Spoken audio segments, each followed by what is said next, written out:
I'm a scrum, no matter what. So shut the fuck up, ain't nothing but clown love. I'm a scrum, no matter what. So shut the fuck up, ain't nothing but clown love. I'm a scrum, no matter what. So shut the fuck up, ain't nothing but clown love. I'm a scrum, I'm a scrum, I'm a scrum, no matter what. Y'all, it's KMB the Sexy Ninja in the place to be for a Paper Saber universe. And this is the Sexy Ninjacast podcast, vlogcast for that ass. It's been a minute since I've done one. The last one, I believe, was talking about DC's KO. But I came across some items that I really wanted to talk about that mean the world to me. I went to Bookman's and I found the Riddle Box, the 20th anniversary edition box set. I was like, I need this in my life. And on top of that, the magic is I got this sampler from 1998. The Hatchet Man on it. You know, it's amazing the evolution of the Hatchet Man and how it's grown and everything like that. And there's this really, it's three songs on here from Psychopathic Records. The first one's from Misery, Stimulated Dome, off his album. Then the second one's What the Fuck with Twisted and Mr. Johnson's Head remix, you know, and it talks about the fifth Joker's card coming, and this was from 1998. And there's this really cool message in here. And forgive me, I'm sick still, but I wanted to see if I can read this. And it's from Alex Abyss, says President, Psychopathic Records. For those of you who don't know, Psychopathic Records is an independent record label that was formed in early 1991 in Detroit City by 3 high school dropouts. The purpose of the record company was to put out music normally censored to the masses. 4 people that were tired of the same old whack played out shit being pumped out there by the major labels. As with anyone or anything that tries to go against the grain, this has led to many problems. For example, even though our record sales have exceeded the sale of many major label albums, the industry still refuses to give any recognition of accomplishments of any sort. Which is crazy, because if you know the history of Insane Clown Posse, this isn't from the thing, from Insane Clown Posse, like, they had to fight a lot of different crazy bullshit, man. You should go check out Behind the Pain if you haven't. The message of the artists have been distorted and demonized by the media. There is out and out refusal by commercial radio to spin our music, even though they willingly accept our advertising dollars with a smile.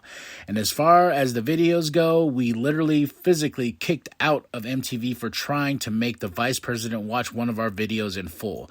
But despite the enemies of free expression, free enterprise, and uncensored music, and their never-ending attempts to stop us, we had to put out and sold over 1 million records that bear our company's logo. Despite harassment by police, misinformed religious groups, racist militias, and player-hating thugs, Psychopathic Records continues to send their artists to sold-out venues and tours around the nation and around the world, and we continue to find our albums amongst top sellers in stores. There have been several attempts by major labels to buy the company and change its style to a more commercial level, or worse yet, bury it. All have failed. We will never sell out, and we won't be paid off or punked out or stop releasing records for the true underground fans who, like us, to refuse to be at the mercy of the bullshit that the radio plays. And for those of you that know, you all motherfuckers are nothing but the shit. Because without open-minded people like you buying our shit for the last 8 years, there would have been no way that we could have stuck around. We're going all the way to the top of this bitch, and once up there, we're finally we're gonna finally change that shit so it ain't so damn whack anymore.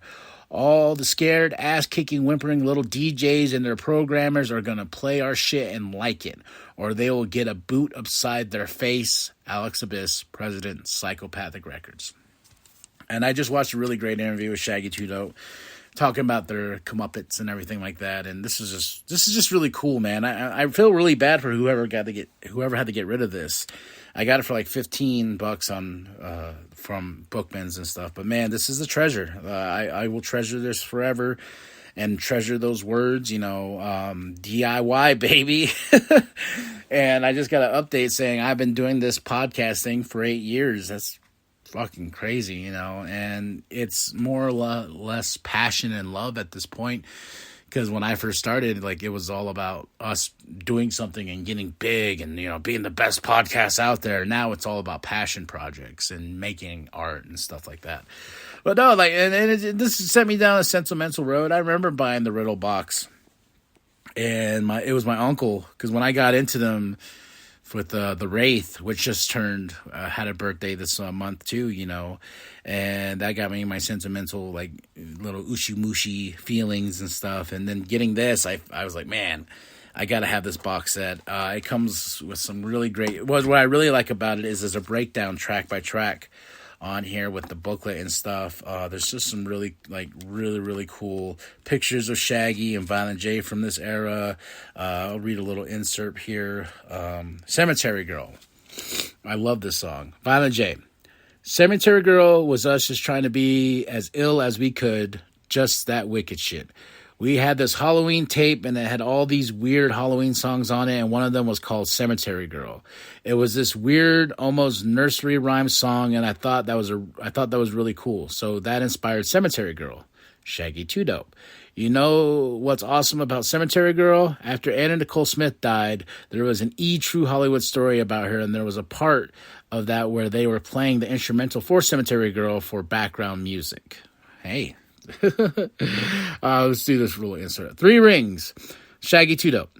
That was originally on Fuck Off. The original release of my solo Fuck Off single was just 2 songs, and then we did a release with 3 Rings and Clown Love added to it, but that was just a local release at the time. It wasn't a Joker's card, but 3 Rings was a great song, so we decided to use it on Riddlebox, which is amazing, because if you really think about it, so 3 Rings was on Fuck Off, Chicken Huntin' was originally on the Ringmaster, and they brought it here for a Slaughterhouse remix. And, you know, some songs got cycled on, like Dead Body Man was on I believe, Terror Will? Yeah, am I right? Terror Will? And it made it onto this album. So, yeah, but no, this is just such a great booklet. They comes with the Riddle Box oddities and a really great looking of the disc. This came out in 2015. So whoever got rid of this, the ninja that got rid of this, I hope you weren't going through the bone. You know, I hope you earned a little bit of money off of this, and this will be treasured forever at the bottom of my heart, because I love my Wicked Clowns. I love my ICP. I love Juggalos. I love being part of this community and everything like that.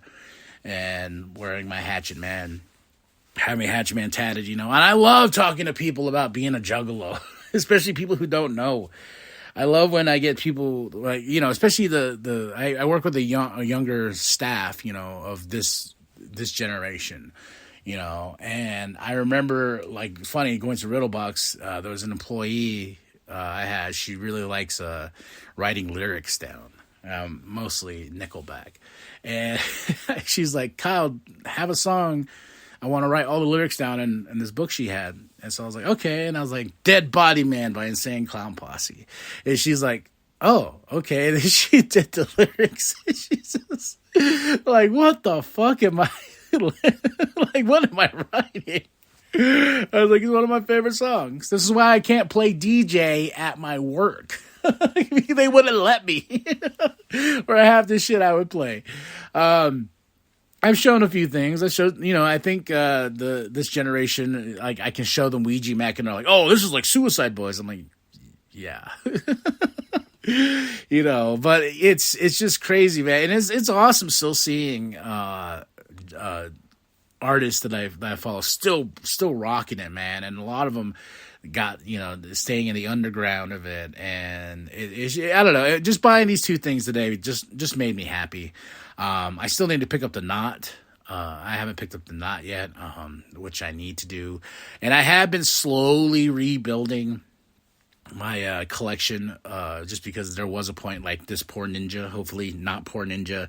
I was in a rut, a very shitty rut. And I had to get rid of a lot of things to sell things just so I could make rent, just so I could pay bills. You know, it wasn't a good time of my life, but, you know, I made it.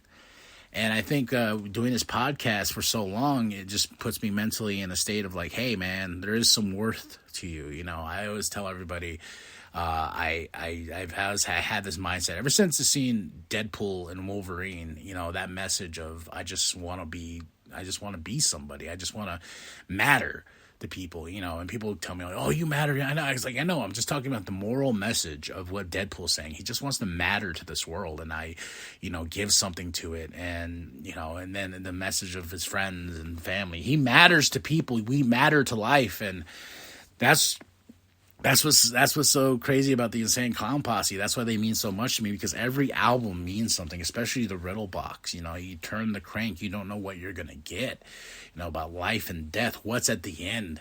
And with this last variation of Joker cards, you know, the knot, it's nothing. Like, it all comes down to nothing. And the very positive message of the first 6 Joker cards, you know, it's life and death, what's at the end, and when you get to the end, you're gonna go to Shangri-La, or you're gonna go to Hell's Pit. It's just a crazy journey all the way there, you know. And the Wraith, Shangri-La being my first Insane Clown Posse album I bought is fucking awesome, man. And I went on a big splurge this year, rebuilding the collection. I think I have 2 samplers now. I got the DVD Wraith. I got all the versions of the Wraith except for a few other things that I still want to get, but god damn it, I got them all. I was like, this album means this much to me, and I want to have them all. And I just go through these weird pocket phases, man, of like, I collect things. I'm a collector. That's just how I do, and it's just by nature and whatnot. And when I get on a roll on something, it's just, I'm getting on a roll on something, and it's just so funny to me, because like, I went on a huge fucking Ninja Turtle kick, dog. Like, I mean, I read, so there's a series called The Last Ronin. It wasn't that got me into it, but there's a Ninja Turtle series that's out this year. It just wrapped up. Jason Aaron, one of my favorite writers, I jumped on board on issue 1, and god damn it, that is by far the best stuff you can read, man. Like, that's my comic book of the year, that whole 12 issues. And now Jason Aaron's done, it's moving on to some new creatives, but man, those 12 issues meant the world to me, and it just kicked off this whole Ninja Turtle everything. And I went and bought the Source book. I went and bought the Armageddon Game Deluxe book. I got this crazy Teenage Mutant Ninja Turtles Adventures Volume 1, this big thick boy. Then I got fell in love with Jenica. Then I got that. Then I got the Foot Soldiers, the history of the Foot Soldiers. Then I got the whole box set for the original cartoon. Then I got the movies again and rewatched the movies and fell in love with the movies. I was on this huge turtle kick, man, and nothing could stop me. Then I started signing up for all the Ninja Turtle shit. I got to go pick it up this week, but Godzilla versus the Ninja Turtles. Man, Godzilla's a whore. He's all over the IPs, man. He was battling DC. At least I think he's still battling DC. Him and Kong, and then he went and battled the Power Rangers. Now he's battling the Ninja Turtles. Godzilla is everywhere. He's fighting everybody. He don't give a fuck. Godzilla's just like, fuck you. We can do this, bro. Speaking of, then I went on this whole weird Godzilla kick again. Like, I love my Godzilla, man. They just announced Godzilla -0 like a few weeks back. So I'm always, you know what's funny is I stay up to date heavily on pro wrestling. And when doing so, I always kind of get in this weird little fog of like, oh yeah, there's other things that I like, you know. Oh shit, like I picked up a new book, Masters of Evil from Star Wars. I can't wait to read that. And I also got another, let me see, I'm turning away from the mic. Okay, I got another book that's based during the sequel era. Star Wars Path of the Lightsaber, Story and Art by Kenny Ruse. I'm very excited to read that. I picked up Wonder Woman Blood and Guts by Brian Azzarello. I already have these issues deep. This was New 52 days where they changed Wonder Woman's, she's actually the daughter of Zeus, you know. I'm halfway through this, and I'm like, man, this is so good. I got that in my reading pile. So up-to-date reading pile. Bom, bom, bom. I got Predator versus Black Panther. I got Aliens versus Avengers, which is a very different story than what I thought it was. The cover is very misleading because it has Carol Danvers as Captain Marvel, Steve, Captain America, Tony, Iron Man, and the Xenomorph in the back. You know, they're young, they're spry. That's not the case in this book. It's done by Jonathan Hickman, another one of my favorite writers, but it's based like in the future, the far future. Everyone's old. Tony's in a wheelchair. that turns into a suit later on. Everyone's dying, man. I'm taking these series as basically a big what if. And what got me on that train was I saw it was Captain America versus aliens. And I was like, ooh, okay. And I read that, and that sparked a lot of interest because it's basically a what if. What if Red Skull went and got all these xenomorphs to help him win the war and everything like that. So that was just the first issue. And it's just like, oh, shit. Captain America's going to fight some xenomorphs? Hell yeah, bro. Let's do this. But that's that. I got the Masters of Evil book. So a lot of stuff going down here in the house of K&B. I started writing again. I'm writing this story called The Resort. It's about these 3 ex-ops guys. It's like action. It's action movies meets horror. And I don't want to say too much about it because I'm still developing the story, but I kind of got an idea of what I want to do. And with these stories, like I'm going through my book and whatnot, finding all these cool little things.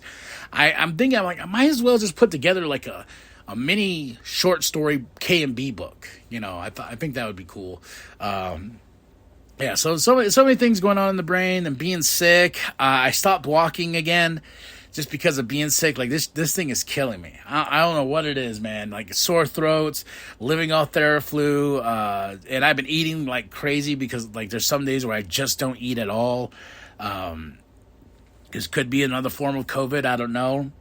I can taste everything and everything like that. I don't know, but oh no, I got some cool shit. At the end of the day, I got some cool shit. This Riddle Box 20th anniversary, the sampler, it's going to go in the collection. I don't know where because there's no shelving here, but yeah. So, and a lot of good reads too, comic book wise, book wise too. I can't wait to read that Masters of Evil. Got to have my Star Wars fix. I started a documentary too called The History of the NWA, the National Wrestling Alliance. And I put together a wrestling book that's supposed to get me like motivated, and it's called, and I put a Dusty Rhodes, baby. It says, get a dream, hold on to it, and shoot for the sky. Oh yeah.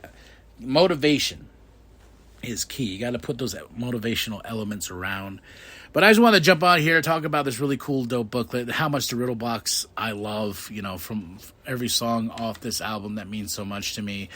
And when it ends with I'm Coming Home, it just hits the feels. Headless Boogie, heard that you died, fuck that, it's time to get live. Old Evil Eye. Old Evil Eye I remember I put on when I first listened to this album, Old Evil Eye scared the shit out of me. And The Killing Field scared me. And 12, this album gets really dark at times, but it's such a great record. This is when they were signed to Jive. Oh, yeah, Jive, right? Yeah, Jive Records. And I think they moved to Battery Records. Yeah, right here. This was the Red Distribution. I don't think they do Red Distribution anymore. But I'm glad I got that.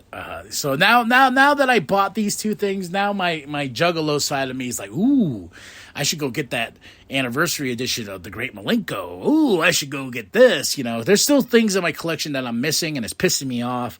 Like I don't have the nuclear edition of Bang Pow Boom.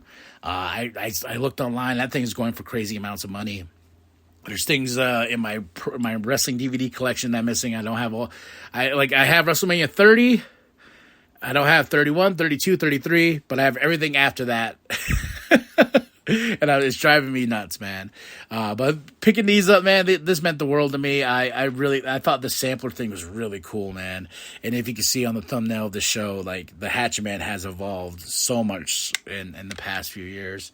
And this Riddle box set's so cool. It is nice and shiny. It's a little beat up, but it's all right though. It's gonna remain safe here in the collection with everything else. But that's it. What do y'all collect? What do you collect? What do you like collecting CDs still? And what's funny is like my first thing I was like, it's off the sampler here before I get going. Stimulated Dome. I wasn't really that big into Misery, so I didn't know what that was. I was like, I never heard of that. So I was like, I don't have a CD player to put this in. So my plan was like, come in and, turn on the DVD player or whatever, or Xbox and play this. But no, then when I opened the actual booklet, Stimulated Dome by Misery, take it from the EP, And then like I was like, oh, Twisted and Insane Clown Posse, and I like it. Just says 5th Joker's card.